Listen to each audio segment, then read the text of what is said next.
Hi, good morning, guys. This is my first video really since I did the video for Barcroft about my trimethylaminuria. I've had a massive response, and you guys have been absolutely awesome. Ever since that video came out, the comments that I've received on YouTube have been absolutely amazing.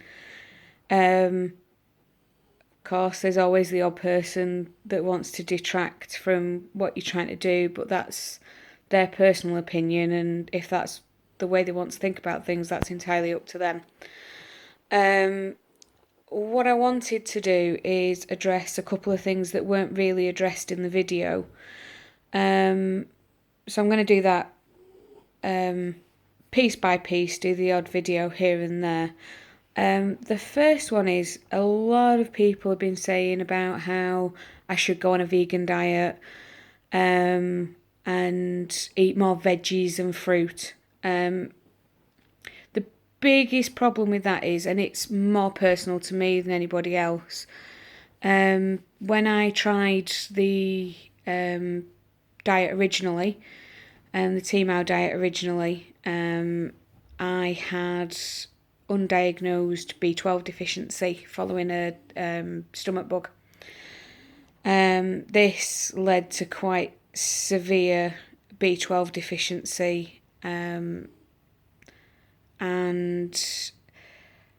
that caused pernicious anemia, which has led to peripheral nerve damage and quite chronic fatigue.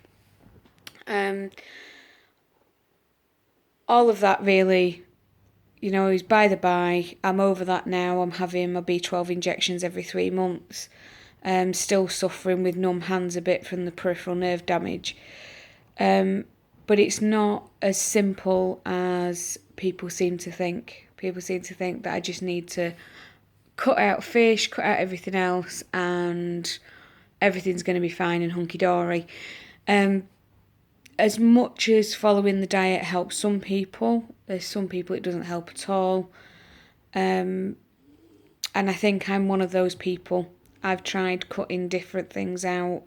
Like I say, to start off with, I followed the diet religiously. I drove my family bonkers. Keep saying I can't eat that because it's got choline in it. I can't eat the other. And I really restricted my diet for a good 2 or 3 months until I found out about the B12 deficiency. And since then, I've been working on just eating a balanced diet. I know there have been quite a few comments about my weight. I am overweight, I'll accept that. I was overweight before I knew I had this condition.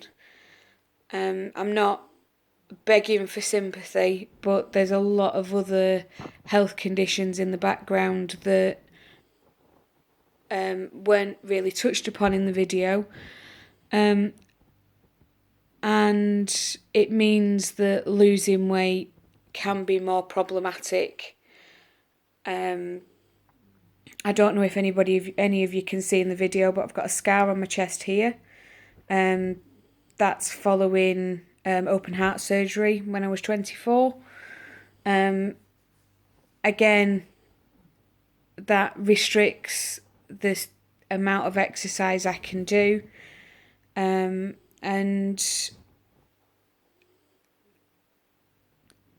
I just find it difficult to shift the weight. Once it gets on, it's more difficult to lose. And I just want people to understand that I'm not the sort of person that when I find I've got a problem, I just sit back and think, do you know what, stuff it. I'm not going to do anything about it. I'm just going to sit here and stink. It doesn't work like that with me, and it doesn't work like that with a lot of people that are diagnosed with this condition. It's just you get to a point where eventually you have to decide what is more important. Is it being healthy and well and having a bit of a smell about you occasionally, or is it about pleasing everybody else at the detriment of yourself? And that's been quite a hard decision for me to make.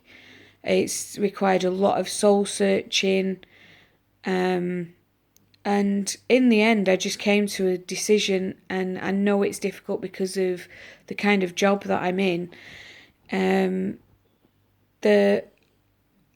I had to make that decision that I was either going to be a productive, well member of society, or as well as I can be, with the multiple issues, or am I going to be sickly? Am I going to end up stuck at home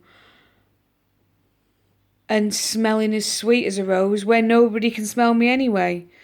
So I made that decision, and it's been hard. It's been a hard decision to make. Luckily, I've been really, really supported by my family, friends, work colleagues. They've been really, really supportive of that decision. Somebody said something to me recently, and it's very, very true. Those that matter don't mind, and those that mind don't matter. And I really, really feel that quite strongly. People that really, really care about you and know you as a person are the people that have your back.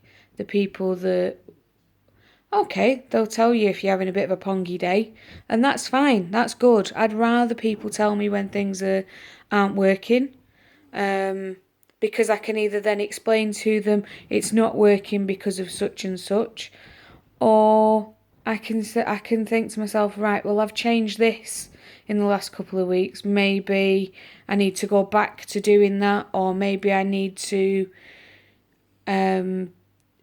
cut that out. Whatever it is that I've changed.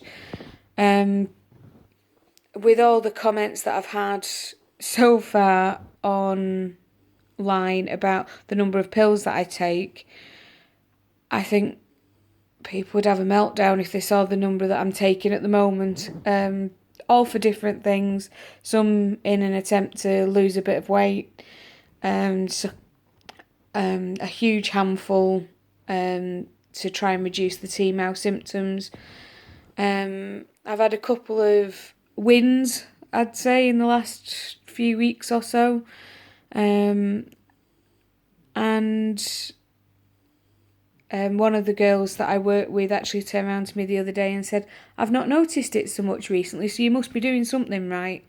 And to her, it was such an off-the-cuff comment. I think, anyway, it felt quite off-the-cuff, but I don't think she realised how much that honesty and how much that meant to me, to know that she felt like I was doing well. And I also had a patient a few months ago now turn around to me and say, and I think this is the first time anyone has ever said this to me, ever, oh, you smell absolutely lovely. And all I'd done was spray on a little bit of perfume before work.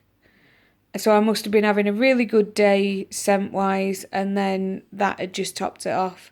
And I left that short interaction with that patient feeling on top of the world. And it's amazing how these little comments can make you feel like a winner, like you're doing something right. Sorry, I know I'm saying a lot. It's my first video. I'm probably boring you to tears by now. But I just wanted to say thank you to everybody that's given me positive feedback on the video. And keep the comments coming. Keep the suggestions coming. There's been quite a few new things that I hadn't thought to try. Things that if they work for me, I'll pass on to the rest of the TMAU community, and fingers crossed it'll make for a sweeter smelling group of people. But if it doesn't, then that's also fine. We're not dirty. We're not unclean people. It's a health condition, and people really need to start realising that. That just because people smell, it's not even necessarily because they've got a health condition. You don't know what's going on in people's lives. You don't know what's going on for somebody. They might have just lost somebody that you've not heard about, and you telling them that they stink or holding your nose as you walk past might just be the last straw for that person. And I'm not saying don't communicate. What I'm saying is be kind with how you communicate with each other. Look after each other. The world's a crummy enough place as it is without taking pot shots at each other. We're all human. Whatever colour, creed, religion, health conditions, anything else, we're all humans after all, and we all need to look out for each other. So I think I'm going to end that there on a positive note. You guys look out for each other out there, and hopefully there'll be another video along shortly. Thanks guys, bye.